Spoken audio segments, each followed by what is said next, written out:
یعنی پہلی جو سپر پاور تو یورپ کی ترکی تھا. سلیمان دی میگنیفیشنٹ کا نام لے کے عورتیں قوموں جو ہے اپنے بچوں کو ڈرایا کرتی تھی. مسئلہ یہ ہے کہ ہم کسی آزمائش کو ٹیک اپ کیسے کرتے ہیں. اور بھائی جنگ خندق میں 10,000 آدمی آ گئے تھے نا, تو مدینہ کی تو اتنی چھوٹی سی آبادی تھی, اس میں بھی یہودی تھے اور وہ سازش بھی کر رہے تھے اور خندق کھودنا پڑی تھی. صحابہ رسول اللہ کے پاس گیا ہے اور کہا یا اللہ یا رسول اللہ, اور کس حال میں خندق کھودی گئی تھی, پیٹ پہ پتھر بندے تھے, بھوکے تھے. جی یا اللہ یا رسول اللہ تو کلیجے حلق کو آ گئے. تو فرمایا کہ دعا پڑھو, اللہ مستر عوراتنا وامن رواتنا. کوئی اسلحہ نہیں دیا انہیں, اللہ سے مدد مانگنے کے لیے کہا. جب میں روز ایک بات دہراتا ہوں کہ جب آپ قوانین قدرت کا احترام نہیں کرتے تو قدرت آپ کو سزا دی. بات یہ ہے افتاد بہت بڑی ہے, لوگوں کو ابھی اندازہ نہیں ہے, ابھی کرونا اور پھیلے گا. صرف ایک اچھی خبر آئی ہے آکسفورڈ سے, جی بہت اللہ کا شکر ہے, ستمبر میں انشاءاللہ آ جائے. انشاءاللہ یہ 1.5 سال کا عرصہ تھا, اللہ نے کرم فرمایا, 6 مہینے کے بعد آ جائے گی, 5 مہینے کے بعد. اور یہ اس طرح نہیں آئے گی ویکسین جیسے باقی آتی تھی, بہت سی کمپنیاں اسے بنائیں گی دھڑا دھڑ, اس لیے کہ ساری دنیا کا مسئلہ ہے. لیکن اس پہ بھی پاکستان میں دیکھیے, اگر پاکستان میں خدا نخواستہ کرونا کے مریض ہیں یا افغانستان میں, تو امریکہ محفوظ تو نہیں ہے نا, یورپ تو محفوظ نہیں ہے, چین اور جاپان بھی محفوظ نہیں. اس لیے یہ by the end this year انشاءاللہ یہ قصہ ختم ہو جائے گا. اچھا اس پہ بھی نکتہ چینی یہ ہو رہی ہے کہ تب تک دنیا کا ایک بڑا حصہ اس سے متاثر ہو چکا ہوگا. بھائی جب قدرت کوئی فیصلہ کر لیتی ہے, اللہ نے اس دنیا کو بدلنے کا فیصلہ کر لیا. یہ دنیا ویسی نہیں رہے گی جیسی کہ یہ اب ہے.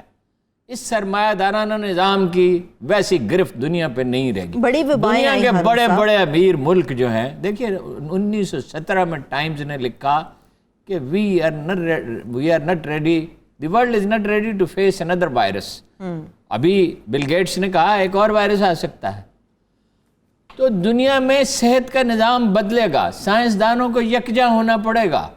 دنیا کی بڑی طاقتوں کو صحت کا نظام پاکستان میں بھی, پاکستان کو اگر زندہ رہنا ہے اور انشاءاللہ زندہ رہنا ہے, اور اس کی ایک منور تقویت تو ہر بار باش نکلتا ہے. لوگ غور نہیں کرتے جو حرکتیں ہم کرتے ہیں. ہم تو ایک ڈیپینڈنٹ ہم تو ایک صارف معاشرہ بن گئے, کنزیومر سوسائٹی بن گئے. دنیا بھر سے چیزیں, ایک گھر میں گیا, انہوں نے کہا آپ کو تھائی لینڈ کے چاول کھلائیں, میں تو ہکا پکا رہ گیا. وہ چاول تو ہوتے ہیں شیخوپورہ میں اور نارنگ منڈی میں اور گجرانوالہ میں, اس سے اچھے چاول تو روئے زمین پہ کہیں پیدا نہیں پائے جاتے. بالکل بجا. تھائی لینڈ کے چاول آپ کیوں کھانا چاہتے ہیں؟ یہ بتانے کے لیے کہ تھائی لینڈ کے چاول اچھے, ہم تھائی لینڈ کے چاول کھاتے ہیں. ہم ایک صارف معاشرہ بن گئے. اس معاشرے کو, اس کے سول اداروں, اس کی عدلیہ کو بدلنا ہوگا, اس کی سول سروس کو بدلنا ہوگا, اس کی پولیس کو بدلنا ہوگا. سندھ میں کیا ہو رہا ہے؟ لوٹ مار ہو رہی ہے. وہ نکتہ چینی کر رہے ہیں ایک دوسرے پر, وفاق ان پہ کر رہا ہے, ایک دوسرے پہ تو نکتہ چینی کر رہے ہیں. مگر یہ بات تو صحیح ہے کہ پورے پیسے سندھ میں کسی کو مل جائیں, یہ تو بہت ہی ایک شاد و نادر کو اللہ سے ڈرنے والا آدمی ہوگا. وہ کہتے ہیں ہم انوالو نہیں ہیں, کہ پی ٹی آئی کے اپنے لوگ ہیں جو ڈیوائیڈ کر رہے ہیں. نہیں, پی ٹی آئی کے ذریعے کیسے پیسے تقسیم ہو سکتے ہیں؟ یہ تو ناصر شاہ صاحب آپ کو بتا سکتے ہیں, ناصر شاہ صاحب بتا سکتے ہیں. چھوڑو, پی ٹی آئی کے ورکروں کے ذریعے تھوڑی پیسے تقسیم ہو رہے ہیں. یہ تو سادہ سی بات ہے, یہ تو رولز کے خلاف ہے. حکومت کیسے پی ٹی آئی کے ورکروں کو پیسے دے سکتی ہے؟ تو وفاقی ملازمین کے ذریعے ہو سکتے ہیں, یہ صوبائی ملازمین کے ذریعے ہو سکتے ہیں. مجھے نہیں پتا وفاقی کے ذریعے ہو رہے ہیں, صوبائی کے ذریعے ہو رہے ہیں, وہ تو وزراء چیخ رہے ہیں. اور ریکارڈ سے حکومت کا کیا ہے, کبھی کوئی خاک روب تک بھرتی نہیں کیا انہوں نے. سیاسی اثر اور سوخ تو ہوتا ہے نا ہارون صاحب, اس چیز کو تو مانتے ہیں. صبح پیپلز پارٹی کا ہوگا, اثر اور سوخ, اور پی ٹی آئی کے ورکر کوئی فرشتے نہیں ہیں. میں یہ نہیں کہتا کہ پی ٹی آئی کے کسی ورکر نے کہیں کوئی گڑبڑ نہیں کی ہوگی.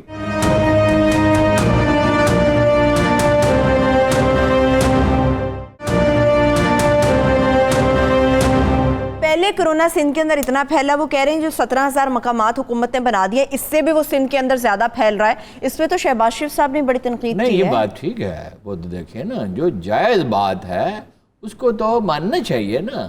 زیادہ سینٹرز کی ضرورت ہے, زیادہ تنظیم کی ضرورت ہے, زیادہ سلیقہ مندی کی ضرورت ہے. لوگوں سے کہیں, آپ نے شادیوں میں دیکھا ہے بعض اوقات لوگ کیسے کھانے کی طرف بھاگتے ہیں، بعض نہیں اکثر ہی بھاگتے ہیں اکثر، اور جو لوگ بیٹھے رہتے ہیں وہ بھی تو کھانا کھاتے ہیں نا، وہ کہتے ہیں وہ بھوکے رہ جاتے ہیں. کوئی نہیں بھوکا رہتا. آج تک کسی شادی سے کوئی شخص بھوکا نہیں گیا ہوگا، شاید کوئی واقعہ.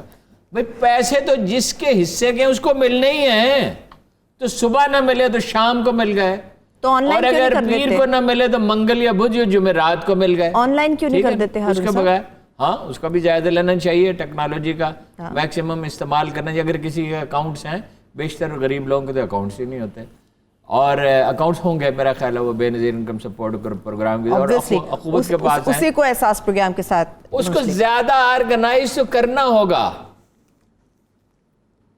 یہ خدا کا فیصلہ ہے کہ یہ دنیا بدل جائے، اور ہمارے لیے تو فیصلہ یہی ہے جو میں نے پچھلے 3 4 5 ہفتے مسلسل اس پر غور کیا ہے کہ قدرت کاملہ ہم سے کیا چاہتی ہے.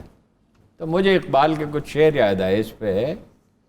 دیکھیے کیسی قوم ہے یہ، اقبال اور قائد اعظم جیسے آدمی لوگوں کو سموچا نگل گئی. جیسے لوگ صدیوں میں پیدا ہوتے ہیں، صدیوں میں بھی کہاں ہوتے ہیں. کہا کہ آشنا اپنی حقیقت سے ہوئے دہکاں ذرا، دانا تو کھیتی تو باراں بھی تو حاصل بھی تو. کتنا خوبصورت ہے یہ. آہ کس کی جستجو رکھتی ہے آوارہ تجھے، راہ تو راہرو بھی تو رہبر بھی تو منزل بھی تو. بہترین بہترین. دیکھ آ کر کوچائے چاکے غریباں میں کبھی، قیس تو لیلا بھی تو صحرا بھی تو محمل بھی تو. کیا بات. او بے خبر تو جوہر آئینہ ایام ہے، خود کو تو پہچاننے کی زمانے بات میں خدا کا آخری پیغام ہے. ہم ہی لوگ تھے جنہوں نے دنیا پہ حکومت کی تھی، آدھی دنیا پہ ہم ہی لوگ تھے، ہمارے اجداد تھے. تو وہ کیا تھے؟ ان کے سروں پہ ان کے کندھوں پہ 2 سر نہیں ہوتے تھے. صرف عزم و یقین کا معاملہ ہے، ایمان کا معاملہ ہے. روز دانش و تجزیہ کرتے ہیں، اس میں ہر چیز ہوتی ہے، بس ایک ہی نہیں ہوتا جس نے اس دنیا کو پیدا کیا، اس کا کوئی ذکر نہیں. اس کے پاس جاؤ، اس سے مانگو، اس سے امید اور یقین مانگو. ٹھیک ہے. جب بہت ایک تکلیف دہ مرحلہ آتا تھا تو رسول اللہ پڑھتے تھے یا حیو یا قیوم برحمتک استغیث. اس میں یا حیو یا قیوم بہت اہم ہے.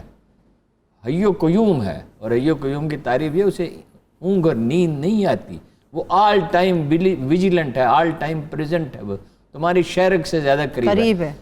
یہ وقت آ گیا ہے یا یہ قوم پسپا ہو جائے اور تباہ ہو جائے، یا اپنے پاؤں پہ کھڑی ہو جائے. ٹھیک. عمران خان صاحب نے کہا کہ لوگوں کو تو دوسری قوموں کو تو صرف وائرس کا سامنا ہے. جاپان نے $1 بلین دے دیے، جرمنی نے دے دیے، امریکہ نے $2 بلین دے دیے، اور بھی دے سکتے ہیں. ہمیں تو بھوک کا بھی سامنا ہے. مگر دنیا آپ کی مدد کو کس سے؟ ٹھیک ہے قرضے ری شیڈول IMF کے ہو جائیں گے، کچھ مدد ملے گی. ٹھیک کہا. اور لون بھی $6 بلین سے $12 بلین ہو سکتا ہے، لیکن وہ واپس کرنا پڑے گا نا. سب کو اپنی اپنی پڑی ہے، سب کے اپنے اپنے دکھ ہیں. اے دل غمی تیری کہانی کون سنے گا، کس کو سنائیں. اگر تو آپ عزم و ہمت کا مظاہرہ کریں گے. اس سے ضیاء الحق سے پوچھا 27 دسمبر 1979 کی آدھی رات کو کسی نے پوچھا، روسی فوج افغانستان میں داخل ہو گئی، کہ اب کیا ہوگا؟ اس نے کہا اگر ہم کچھ کر دکھائیں گے تو دنیا بھی ہماری مدد کو آ پہنچے گی. اگر ہم کچھ نہیں کریں گے. وہ اٹھ کے کھڑا ہو گیا. وہ ضیاء الحق کی بات نہیں ہے. بھٹو کو جو پاکستان ملا تھا، جس میں وہ خود بھی قصوروار تھا ٹوٹنے میں، اس نے یہاں ایک کانفرنس منعقد کی، عالمی اسلامی کانفرنس. لوگوں کے اندر حوصلہ پیدا کیا، لوگوں کو پاسپورٹ دے دیے، مڈل ایسٹ میں لوگ جانے لگے، اور پاکستان کی اکانومی بچ گئی. پاکستان. اور جب بھٹو گیا تھا، آپ کو پتا قرضے کتنے تھے؟ کتنے؟ $1 بلین. $1 بلین قرضے. $1 بلین. یہ زیادہ قرضے تو ضیاء الحق کے زمانے میں لیے گئے، سافٹ لونز ملے، لیکن قرضوں کا یہ قرضے بری چیز نہیں ہے. قرضوں کو آپ استعمال کریں. وہ تو 1% پہ قرضے ملے. قرضے تو آپ کو اب بھی شاید مل جائیں، لیکن خطرات بہت ہیں. خطرات بہت ہیں. ٹھیک. خطرات یہ 30,000 ورکر تو آپ کا، میں بھی سعودی عرب پہ بات کرتا ہوں، 30,000 ورکر تو آپ کا، 10,000 نہیں، لوگ غلط فکر دیا جائے، 30,000 ورکر تو آپ کے وہاں سے آئیں گے. اس پہ بات کرتے ہیں بریک. بیگرز بڑھ جائے گی، بھوک بڑھ جائے گی. اس کے لیے اس قوم کی تشکیل نو کرنی ہوگی. اس کو اپنے پاؤں پہ کھڑا کرنا ہوگا. دیکھیے موٹیویٹ کرنے کی صلاحیت عمران خان میں کافی ہے, لیکن صرف ایک آدمی کی موٹیویٹ کرنے کی صلاحیت کافی نہیں ہے, اس کے مشیر اچھے ہونے چاہیے. مجھے نہیں پتا آج کل ان کی تقریریں کون لکھتا ہے, نہایت پھیکی, بہت سے اچھے پوائنٹس ہوتے ہیں. پرسوں مجھے ایک آدمی نے کہا یہ جو بات آپ کر رہے تھے یہ عمران خان کو کرنی چاہیے تھی. اب دیکھیے نا, ایک کانسٹیبل ایک بات کرتا ہے اور ایک آئی جی ایک بات کرتا ہے. ایک کانسٹیبل کہتا ہے محلے میں کہ بھائی گھر سے باہر مت نکلو, کرفیو لگا ہوا ہے, اور ایک طرف آئی جی آتا ہے اور اس کی گاڑی گزرتی ہے, ایک فوجی کھڑا ہوتا ہے. وہ ایک اثر تو حکمران کی بات کا ہوگا نا, ایک عام آدمی کی بات کا کتنا اثر ہوگا. موٹیویٹ وہ کر سکتے ہیں, موٹیویٹ بائی ایگزامپل کیا جاتا ہے. ایک بریک سے واپس آ کے بات کرتے ہیں. چلیے ایک بریک کی طرف چلتے ہیں, جب بریک سے واپس آئیں گے گفتگو یہیں سے آگے بڑھے گی. مگر جس طرح سے ابھی ہارون صاحب نے سعودیہ کے حوالے سے خصوص طور پہ بات کی ہے, تو وہاں سے جو ورکر آئے گا اس سے متعلق بات ہوگی, اور اس وقت جو سعودی رائل فیملی ہے ان کا اپنا فیوچر کیا ہے سعودیہ کے اندر, اس سے متعلق بھی بات کریں گے. ایک بریک کے بعد ہمارے ساتھ رہیے گا.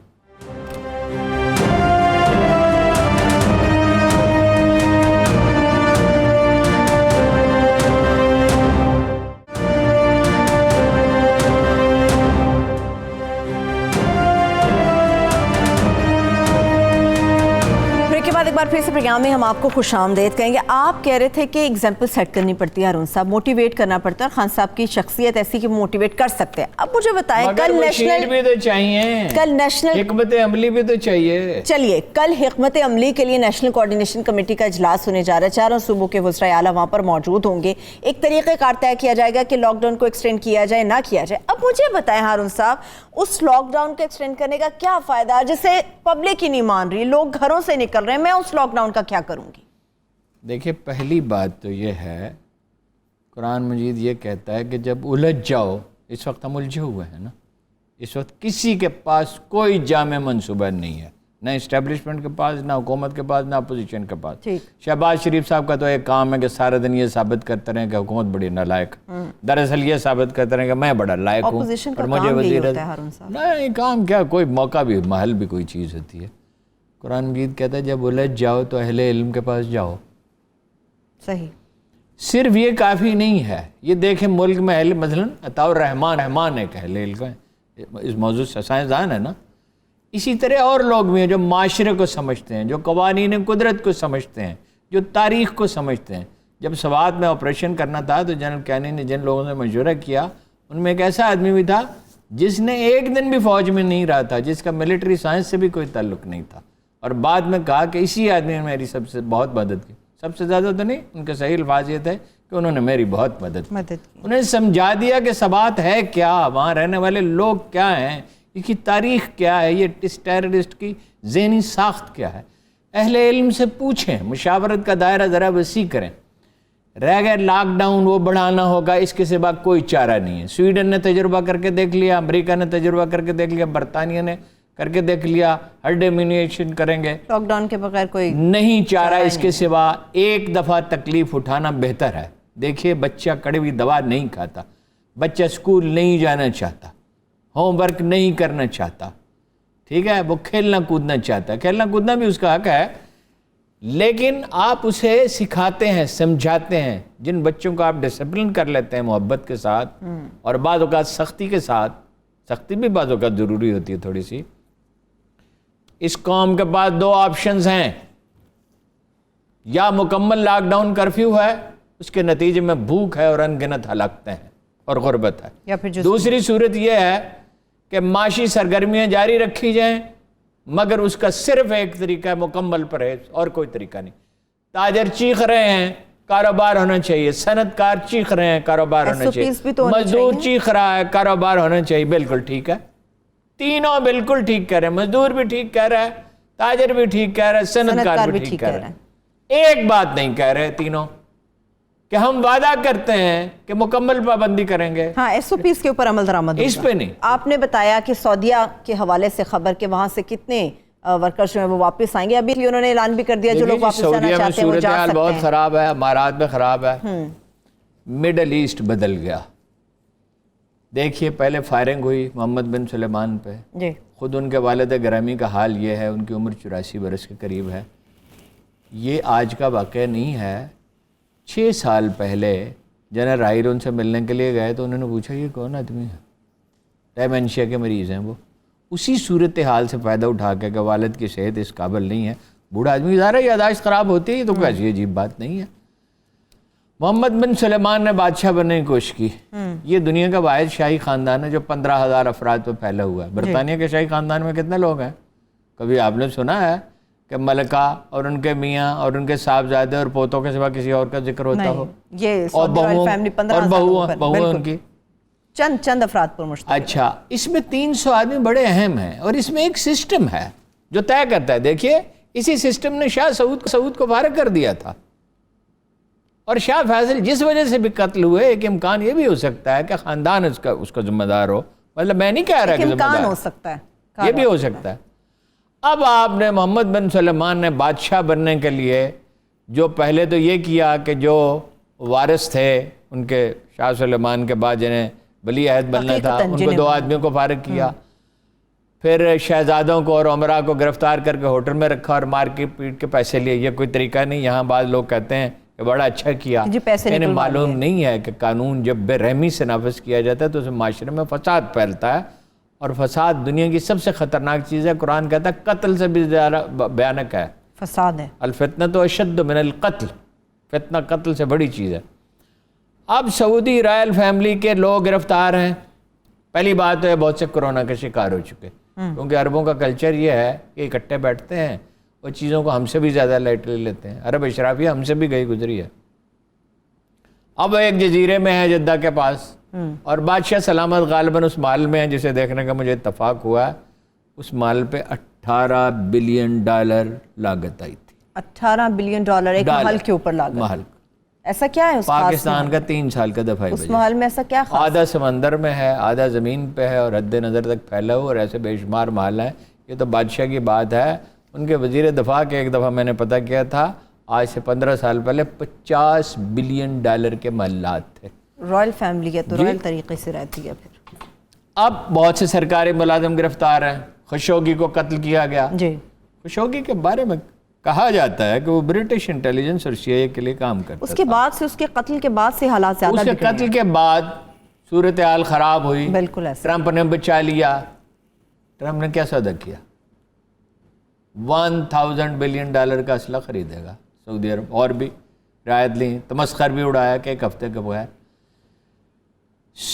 جو ہاؤس آف سعود ہے اس نے 1 صدی سے زیادہ اس ملک پر حکومت کی ہے اپنے اتفاق رائے کے ساتھ، اور اس میں کچھ خوبیاں تھیں۔ مثلا لوگ بادشاہ کو ایکسیس کر سکتے تھے، اب تو نہیں کر سکتے۔ اب نہیں کر سکتے، اب تو شاہ فیصل کو لوگ راستے میں جاتے ہوئے پکڑ لیتے تھے، ان کے محل میں چلے جاتے تھے، ایک بدو جا کے دستک دیتا تھا اور اب کہتا تھا یہ میرا حق ہے، مجھے دو، یہ میرا مسئلہ ہے، حل کرو۔ ایسے واقعات بھی ہمیں تفصیل میں نہیں جانے چاہتا، لیکن اب ایسا کچھ نہیں ہے۔ اب اس میں کوئی چیز باقی نہیں رہی۔ ہاؤس آف سعود میں اتفاق رائے باقی، ان کے لیے ایک ہی آپشن ہے، اپنی روایت کی طرف واپس چلے جائیں۔ زمین میر و سلطان سے بیزار ہے، پرانی سیاست گری خار ہے، اور اس میں اصلاحات نافذ کریں۔ دیکھیے ان کے سب سے بڑے حلیف کون تھے؟ سلفی علماء، بابی بھی کہتے ہیں جنہیں، وہ خاندان جو ہے محمد بن عبد الوہاب کا، جو ان کے پیروکار تھے، انہیں ناراض کر لیا۔ کلب اور فلاں اور فلاں اور سینما گھر اور وغیرہ وغیرہ بہت سی چیزیں، اب وہ سارا بڑا جدید ہو گیا ہے، بہت جدیدیت آ گئی ہے۔ جدید تو ہونا چاہیے، جدید تو ہونا چاہیے، مگر یورپ کی خوبیوں کو لینا چاہیے نا۔ کلبوں میں کیا رکھا ہے؟ اس سے کیا فائدہ پہنچے گا؟ یہ زمین کس کی ہے؟ یہ زمین رسول اللہ صلی اللہ علیہ وسلم کی ہے، یہ ان کی نہیں ہے۔ یہاں ایک ذرا سی گستاخی ہو جائے اس کی قیمت بہت بڑی ہے۔ مسلمانوں سے کہا گیا تھا، مسلمانوں اپنی آواز کو کبھی رسول اللہ کی آواز سے بلند نہ کرنا، ورنہ تمام اعمال غارت اور تمہیں خبر تک نہیں ہوگی۔ یہ جسارت نہیں کرنی چاہیے۔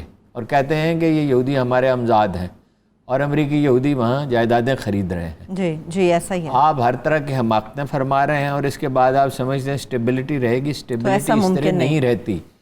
شکایت ہوتی ہے، پھر غیبت میں ڈھلتی ہے، پھر غیبت بغض و عناد میں ڈھلتا ہے، پھر جتھے داری ہوتی ہے، پھر انجام خراب ہوتا ہے۔ ایک دفعہ ہو چکی فائرنگ، ابھی وہ چھپے ہوئے ہیں، ابھی خدا جانے کیا ہوگا۔ کبریائی اللہ کی چادر ہے، تکبر کسی کو زیبا نہیں۔ زیبا نہیں ہے، بے شک بے شک۔ آپ نے انجام کی بات کیا، تو بھارت کو اپنے انجام سے ڈر کیوں نہیں لگتا؟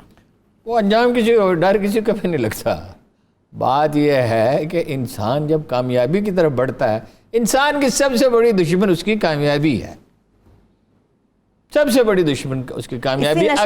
اگر وہ خناس اگر تو ان سے پیدا کر دے کامیابی، تو کامیابی کے بعد کامیابی اور پھر اس کے بعد کامیابیوں کا نہ ختم ہونے تو والا۔ کیا اسی نشے میں چور ہے نریندر مودی؟ جی دیکھیے اب کیا ہوا ہے، آج وہ کہتے ہیں کہ پاکستان کی 2 کشتیوں پہ فائرنگ کی ہے جی بحر ہند میں یا بحر پرسوں ڈرون بھی ایک بھیجا گیا وہاں سے۔ ادھر انہوں نے اشرف غنی کے ساتھ مل کے اسپن بلدک میں، یعنی ہمارے چمن کے سامنے وہ خاردار تار جو لگا رہے ہیں جو ہمارا حق ہے، جی اس پہ یلغار کرنے کے لیے وہاں کوئی دستے ڈپلائی کیے ہیں۔ ادھر مقبوضہ کشمیر میں مظاہرے ہو رہے ہیں کیونکہ شہروں میں دور مار توپیں لگا دی گئی ہیں۔ ادھر سے جب فائرنگ ہوتی ہے پاکستان کی طرف سے جواب جاتا ہے، ظاہر ہے اس میں اندیشہ ہوتا ہے مرنے کا، یعنی مسلمان ہے اسے۔ اب وہ مظاہرے شروع ہو گئے ہیں، اور خوف کی ایک حد ہوتی ہے جس کے بعد انسان یہ طے کر لیتا ہے کہ اب جو ہوتا ہے وہ ہو جائے، جو ہوگا وہ دیکھا۔ اب غصہ انہیں کس چیز کا ہے؟ یہ سام جو پنجابی کی ایک اصطلاح ہے جس کا اردو میں ترجمہ نہیں ہوتا، وس گھولنا، اپنے زہر سے خود تڑپ رہا ہے۔ وہ کیوں ہے؟ امریکہ نے سینٹرل ایشیا پالیسی میں سے بھارت کو نکال کے الگ رکھ دیا، جس طرح دودھ میں سے مکھی نکال دی جاتی ہے۔ اب ان کا اتحاد ایک چیز کا رہ گیا، بحر اوقیانوس کا۔ آسٹریلیا، جاپان، انڈیا اور امریکہ، یہ 4 ملک جو ہیں، یہ اپ ٹل آسٹریلیا، اس میں انڈیا ان کا حلیف ہے۔ وہ کیا خواب دیکھ رہے تھے؟ گاندھی جی ایک دفعہ گئے وزیرستان، تو کسی نے کہا کہ یہ ہے پاکستان اور انڈیا اور افغانستان، اس سے انڈیا تھا کہ سرحد، انہوں نے کہا نہیں، بامیان تک۔ یہ وہ خواب دیکھ رہے تھے۔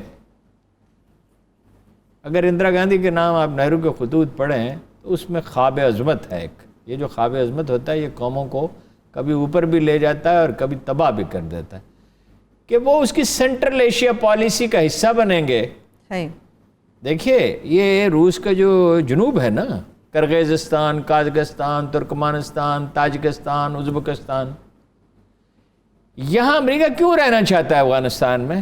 بریک سے واپس آ کے جانے، روس اس کو کنٹین کرنے کے لیے۔ جی ٹھیک ہے، ایک بریک کی طرف بڑھتے ہیں۔ جب بریک سے واپس آئیں گے تو امریکہ کی چاہت کیوں ہے کہ وہ افغانستان کے اندر سٹے کرے؟ ایک چھوٹی سی بریک سے واپس آ کے اس پر ڈیٹیل سے بات کریں گے، مگر اس کے ساتھ ساتھ ہارون صاحب سے یہ بھی جاننے کی کوشش کریں گے کہ اس کرونا وائرس کے بعد دنیا کیسی ہوگی۔ اسٹے ود اس۔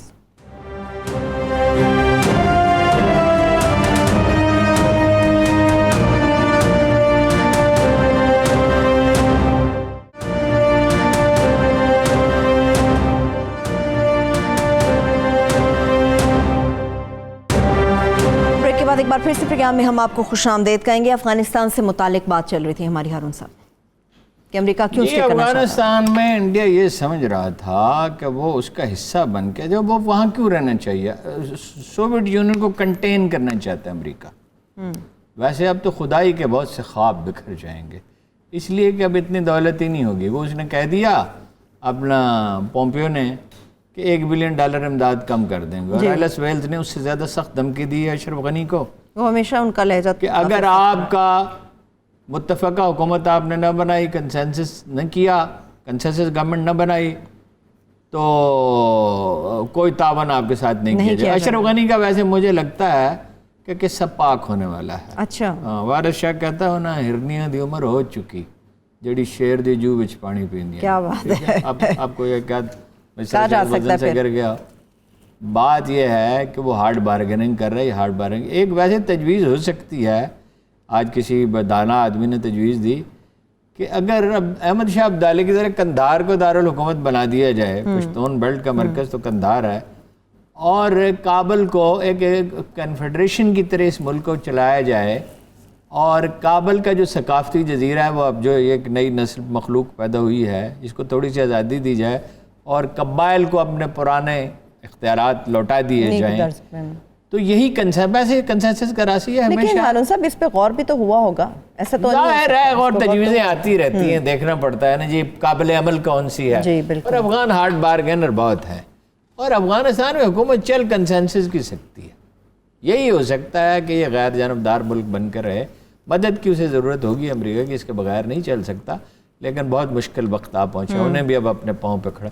کمزور قوموں کے لیے اب دو راستے رہ جائیں گے, یا اپنے پاؤں پہ کھڑے ہوں اور یا تباہ ہو جائیں.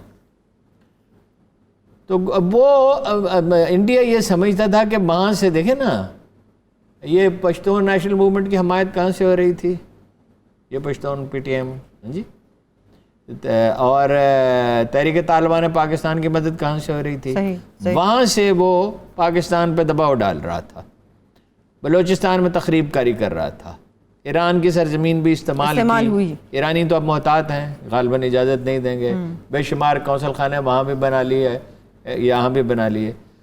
اب وہ روٹھے ہوئے ہیں, اب ان کی سمجھ میں نہیں آ رہا. یکا یک قدرت نے انسان اپنی منصوبہ بندی کرتے ہیں تو وہ بھی تو اپنی منصوبہ بندی کرتے ہیں. مکروا و مکر اللہ واللہ خیر الماکرین. انہوں نے اپنی تدبیر کی اور اللہ نے اپنی تدبیر کی, اور وہ بہترین تدبیر کرنے. پاکستان کو ایسے بھی لگتا ہے ڈیسٹنی گورن کرتی ہے.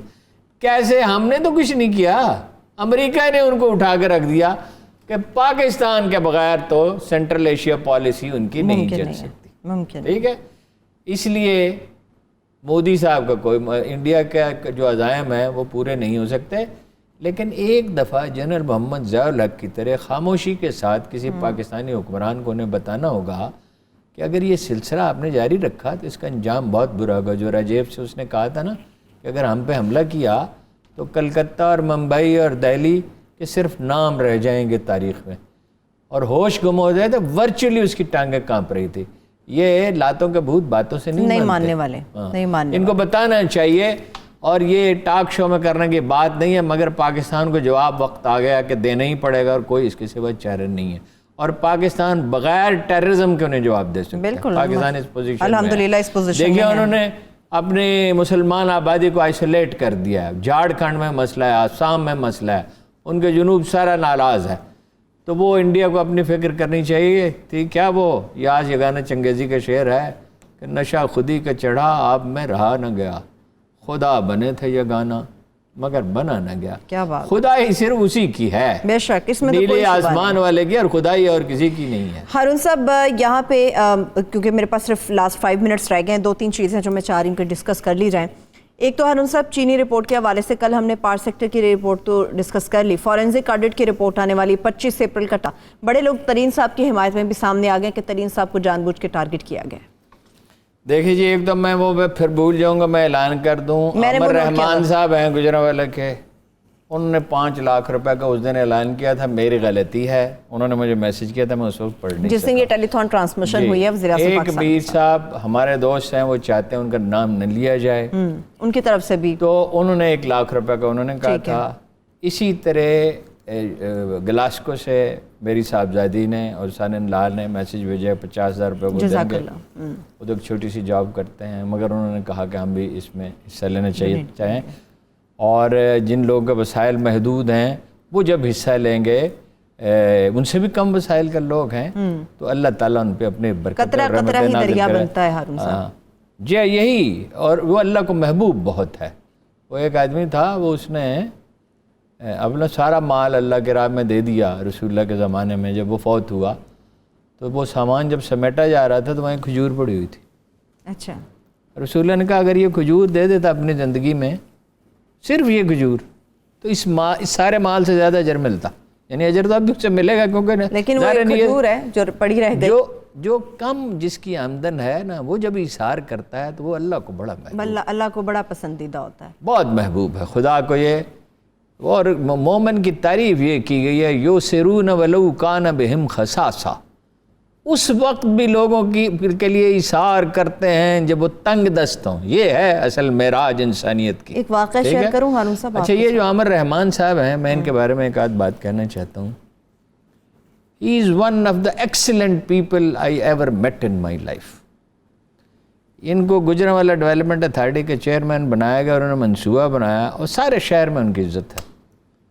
تو اس سے حکومت کو 2-3 ارب روپے مل جاتے، ایسا منصوبہ تھا، مگر انہیں ہٹا کے ملک ریاض کے ایک عزیز کو وہاں لگا دیا گیا، جو اچھا لڑکا ہے، برا نہیں ہے، لیکن کام دھام زندگی میں اس نے کبھی کیا ہے نہیں، جس کو پنجابی میں کہتے ہیں نا کہ تنکا دورہ نہیں کیا کبھی ساری زندگی۔ اور عمران خان صاحب کو اس معاملے پہ غور کرنا چاہیے کہ آج بھی جب انہوں نے اسے نکال پھینکا، اس کی انسلٹ کی، آج بھی وہ اپنی محدود آمدن میں سے 5 لاکھ روپے سیکریفائس کر رہا ہے۔ تو یہ ان چیزوں پہ حکومتوں کو غور کرنا ہوتا ہے کہ بہترین لوگوں کو آگے لایا جائے۔ اچھا یہ آپ نے پوچھا مجھ سے چینی کے حوالے سے، چینی کے حوالے سے، دیکھیں جی چینی کی جو رپورٹ، جو اطلاعات ہم تک پہنچی ہیں، اس میں سے کچھ بھی نہیں نکلا، اس میں کچھ بے نامی فروخت بھی نہیں نکلی، یعنی کہ چوہا بھی نہیں وہ نکلا نہیں پہاڑ سے۔ نکلا، وہ نہیں، چوہا ہی نکلا۔ مجھے تو آپ کی باتوں سے لگ رہا ہے چوہا بھی نہیں نکلا۔ ہارون اچھا، صاحب وہ نکلا یہ وہ جو کہتے ہیں بے نامی فروخت اور خریداری، وہ ایسا نہیں ہے۔ وہ یہ ہے کہ ایک بڑا ڈیلر ہے اور 50 سب ڈیلر ہیں یا 70 سب ڈیلر ہیں یا 30 ہیں، وہ ان سے کہتا ہے بھائی تم 1-1 لاکھ 2-2 لاکھ روپے دے دو یا 10-10 لاکھ دے دو، میں چینی تمہیں پہنچا دوں گا۔ صحیح، بے نامی خریداری اس میں سے کوئی نہیں نکلی، رہ گیا سٹا، تو وہ موجود ہے، لیکن وہ ہر کاروبار میں اور تمام دنیا میں وہ اس سرمایہ دارانہ نظام کا نقش ہے، اچھا تو وہ نہیں ہے، ٹھیک ہے، لیکن جہانگیر ترین کا کوئی جرم اس میں سے ثابت نہیں ہو سکا۔ یہی تو وہ کہہ رہے ہیں، یہی تو بڑے لوگ ان کی حمایت جو کر رہے ہیں، وہ یہی بات کر رہے ہیں ہے کہ پتہ یہ چلا کہ اصل میں ناراضگی یہی تھی اعظم خان کے ساتھ اس کا جھگڑا، اور کچھ جو گفتگو انہوں نے کی مبینہ طور پر عمران خان صاحب کے خلاف، انہوں نے اسے سبق سکھانے کا فیصلہ کیا۔ البتہ آٹے میں اچھا اس میں سے چینی میں جب رپورٹ آئے گی، ابھی تک ذمہ دار ذرائع یہ کہہ رہے ہیں، کوئی غیر ذمہ دار ذرائع نہیں ہے، تو خیر کوئی چیز ہوگی تو پتہ چل جائے گا۔ رہ گئی سبسڈی، تو وہ 22 ارب روپے زیادہ ہوتے ہیں یا 3 ارب روپے زیادہ ہوتے ہیں؟ یہ تو پھر بیٹھ کے فیصلہ اور ہونے کو 3 کرنا ارب روپے پڑے اس گا۔ وقت، 22 ارب روپے اس وقت، یہ ڈالر کی قیمت 100 روپے سے 90 روپے سے لے کے، بلکہ 60 روپے سے 70-80 روپے سے لے کے 110 روپے تک تھی، ٹھیک ٹھیک، اور اب جب کہ 168 روپے ہے تو اب 3 ارب روپے زیادہ ہیں۔ اس کا ایک طریقہ ہو سکتا میرے پاس لاسٹ 2 منٹس ہیں ہارون صاحب، ہے، بس لاسٹ 2 منٹ میں آپ سے ایک واقعہ اس پہ ویوز لینا چاہ رہی تھی۔ جی، بات یہ ہے کہ بھائی اس ساری پالیسی کو وزٹ کیا جائے۔ چینی برازیل میں 30 روپے کلو بنتی ہے پاکستانی سکے کے اعتبار سے، ٹھیک ہے، یہاں کیوں مہنگی ہے؟ ایک نئی نیشنل پالیسی کی چینی پر ضرورت ہے۔ ایک تو اتنی چینی پاکستانیوں سے درخواست ہے کہ کیوں کھاتے ہیں، اس کا صحت کو کیا فائدہ ہے، اس میں کیمیکل ہوتا ہے، اور دوسرا یہ ہے کہ اگر سبسڈی دینی ہے تو اس کا ایک فورم بنا دیا جائے اور قومی اسمبلی سے منظوری لے لی جائے، تاکہ یہ بک بک ہمیشہ کے لیے ختم ہو جائے۔ ہارون صاحب بہت شکریہ، وقت ختم ہو گیا۔ آپ سب بھی اپنا بہت سارا خیال رکھیے، اللہ تعالیٰ ہم سب کا حامی و ناصر۔ مجھے اجازت دیجیے، اللہ حافظ۔